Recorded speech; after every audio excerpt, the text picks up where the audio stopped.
So in this video, we're going to talk about a fragrance that was recently released from the House of Creed about a month ago that is getting quite a limelight here in the fragrance community, in the fragrance world. And you guys have asked me to talk about my take on it. Of course, we're talking about the new Creed Viking Cologne. But I'm going to do one better for you guys. I'm actually going to clash it with the OG from 2017, which I've actually reviewed for you guys. And I'll pop up that review here if you guys want to check out in-depth thoughts on that particular fragrance. But not only will I review this fragrance for you today, but I'm going to actually tell you guys my thoughts between the two, how they compare, and which one is my favorite. So if you want to know my full thoughts on the whole Viking debacle, stay tuned.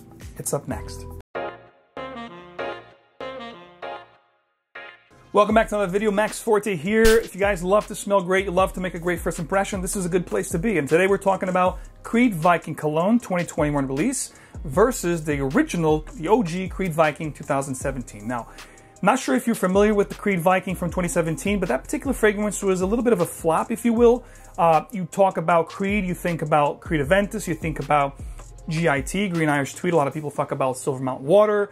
There's a lot of fragrances that people will favor before they talk about Viking. So Viking and Royal Mayfair are treated as quote-unquote the stepchild of Creed. But I have to tell you guys, I'm going to leave this for the end, but you'll be surprised. But anyway, so let's talk about Creed Viking Cologne 2021 first, and we'll go back and see how they compare, and then I'll tell you guys which one is my favorite. So Viking Cologne 2021 release, it was just dropped about a month ago, and there was a live concert from Iceland. There was a lot of hype that went into this fragrance. So what do we get from Viking Cologne? So all in all, both Viking Cologne and the original Viking are going to be around this note of lavender, this spicy lavender note. So you must appreciate lavender scents for one. Number two, you must like quote-unquote old school, old world fougères to like this particular genre. It's not very aged.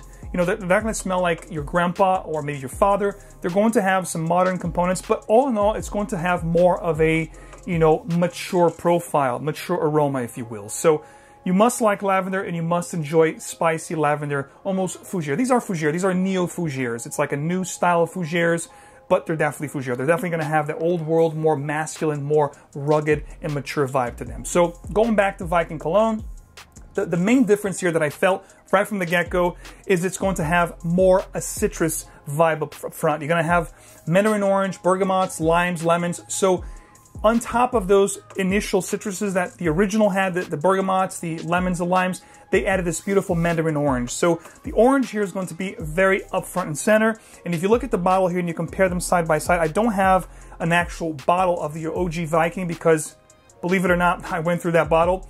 And I love that scent so much that I actually purchased a flacon, which I wanted to leave it to the end to talk about this. But anyway, I do have it. So when you compare both side by side, the original Viking, it's more of a red, like a strong red, kind of like the shirt, the polo shirt I have here. And this one here, if you look in comparison, it's red still, but it has this salmon, or not so much pink salmon, but almost like an orange tinge to this particular red here on Viking Cologne. So needless to say, I don't know if they wanted to make reference to the Mandarin orange that's in here, but it's really up front and center, so it's definitely more citrus. It's definitely more refreshing than the original, which for a lot of people could be a good thing. The OG opened up very spicy, very in-your-face, very red, if you will. The pink pepper here was very up front and center. Not to say that there's no pink pepper here. There is some pink pepper here, but I have to say the pink pepper on the original Viking is doubled up. Now, the cool thing between the two, when you get into the heart, you have this herbal undertone here, and you have a little bit of an herbal undertone on Viking. But I have to say the herbal undertones here with clary sage, tarragon, rosemary are definitely more predominant on this one, on the Cologne. The original Viking, you had a very nice spicy mint in there, which I loved. I think they completely extracted the mint from this one. They added geranium, which adds this nice, cooling effect, but not as minty and spicy as you had it with the original, which I favored a little bit more. What I also loved about the OG is because it added this nice Bulgarian rose, which added this really nice floral component that I love. I think roses in masculine sense, when done right, are just spectacular. And what they did here in the original Viking with that beautiful rose and that spicy mint with the pink pepper was just outstanding to me. A lot of people, as I said, were not a fan of the original Viking because it was a little bit too old school. But let me tell you, if you wear Viking on skin, it transitions so beautifully. And I've said this in many of my feed. If you guys, follow me on Instagram, This year, I revisited this fragrance back in, I think, late January, early February, and I fell in love with it all over again. So it's one of my most go-to, hence the fact why I purchased this 250 ml flacon, because I just fell in love with Viking all over again. Cologne is nice, but it's going to be more of a fresher take as opposed to Viking being a little bit more bold, a little bit more brash. I love that strong pink pepper. I get some vetiver in there as well. The lavender is definitely more spicy, and I love the mint on there. The mint is not here. You have the geranium, you have more herbal components. The fruitiness is upped here, it's amplified, and of course it's a more refreshing scent, great for spring and summer. So if you want to have both, it's not redundant, they don't smell exactly the same. You could potentially wear this for spring and summer and early fall, and then, you know, after that you could just pick this one up and go with it, and you'll just wear it, you know, late fall and winter, you know, all the way until early summertime. This stuff is just amazing. I love the original Viking. I think it's a little bit better because it's going to be woodier and it's going to be spicier and of course stronger. The Cologne version here is going to be a little bit more tame, so it's refreshing, you know, it's fresher, more fruity, a little bit more herbal, and definitely not as strong. Both fragrances will have vetiver at the base, both fragrances will have the lavender, and they'll have a creamy sandalwood as well, and also a dry patchouli. But like I said, when comparing side by side, you know, this here lasts 12 plus hours on my skin. I do spray my clothes, I do carry a decant, you know, which I have been wearing heavily. I carry this to work, I carry this to the office. I never really have to reapply, but if I do want to, obviously I have this, and of course this is a flacon, so I'm not going to dab it, it's huge. I have a pipette, which I transfer the contents of this flacon into this, you know, travel atomizer and just carry it myself, and then of course I spray on myself whenever I want to. This is just absolutely heavenly, guys. I'm not knocking, you know, the Cologne. I think the Cologne is great. There's a place for this one. Again, it's more refreshing. It's great for spring and summer. But this is for the people that maybe thought that the original Viking was just too strong for them and too mature. Perhaps this will be more of a, you know, lighter, easier choice to like. But I also think that the Viking Cologne here has this more mature vibe to it. You know, if you're looking for a more, you know, playful scent from the House of Creed, I'd go with Millesime Imperial. I'd go with, you know, not so much Silver Mount Water because it has that inky vibe. Creed Aventus, of course, will be a great playful scent. You know, I think Millesime Imperial and Aventus are the two most, you know, worn fragrances for younger crowd. I think everything else is 25 and up or even 30 and up. I think this particular fragrance here is definitely 30 and up, as well as Viking. You must really enjoy these very green, aromatic, fougere type scents to appreciate these two fragrances. Even if you go with the Cologne, I'm being quite honest with you, I think this is a more mature scent. Or you could do one better, which I like to do. You guys know I love to layer my fragrances. You can actually layer these two fragrances and create something really incredible, long-lasting, powerful.